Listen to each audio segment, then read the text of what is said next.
नमस्कार मित्रांनो, प्रश्न क्रमांक 117 खालील आकृतीवरून कोन ACD चे माप कोन BCD पेक्षा कितीने जास्त आहे ते आपल्याला काढायचं आहे। आपल्या समोर जी आकृती दिसते आहे या आकृतीमध्ये हा कोन दिलेला आहे 5/2x अधिक 25 चा डिग्री आणि इकडे हा इकडचा जो कोन दिला आहे DCB हा दिलाय 2x अधिक 7 त्याचा डिग्री।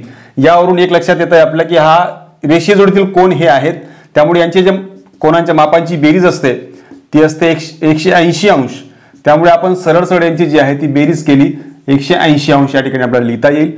या दोघी 1 च्या टर्म आहेत आणि या कॉन्स्टंट टर्म आहेत। हा बेदुने 4 आणि 5 9 9x भागिले 2 होईल अधिक 25 मधून 7 गेले या ठिकाणी मिळतोय 18 बरोबर 180। यालाही 9 चा भाग जातोय, यालाही 9 चा भाग जातोय, यालाही जातोय।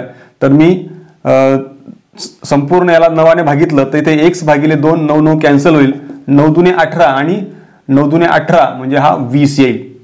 नंतर या दोनाने गुणिले जर दोघी बाजूला केलं तर इथे बेदुने 4 आणि बरोबर हा 20 दुने 40 होईल। 4 तिकडे पाठवला तर x बरोबर आपल्याला 40 वजा 4 बरोबर 36 मिळतो आहे। 1 ची किंमत निघाली। आता या दोघींची किंमत आपल्याला काढायची, कारण प्रश्न आपल्याला असा विचारलेला आहे की कोन ACD हा जो कोन आहे त्याच्यापेक्षा माप BCD पेक्षा कितीने जास्त आहे ते आपल्याला काढायचं आहे।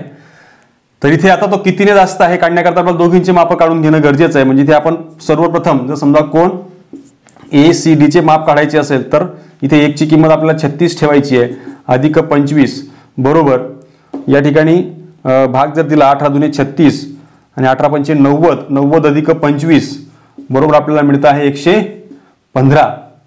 आणि त्यानंतर दुसरा जो कोन आहे कोन BCD त्याचं माप जर काढायचं असेल तर या ठिकाणी आपल्याला व्हॅल्यू ठेवायला लागणार। याच्यात 2 गुणिले 1 ची किंमत आहे 36 वजा 7 बरोबर 36 दुने 72 मधून 7 गेले 72 मधून 7 गेले आपल्याला मिळतं आहे 65।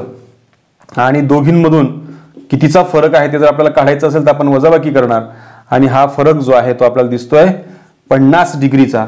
म्हणजेच आपला जो पर्याय क्रमांक 3 आहे तो आपला अचूक पर्याय आहे।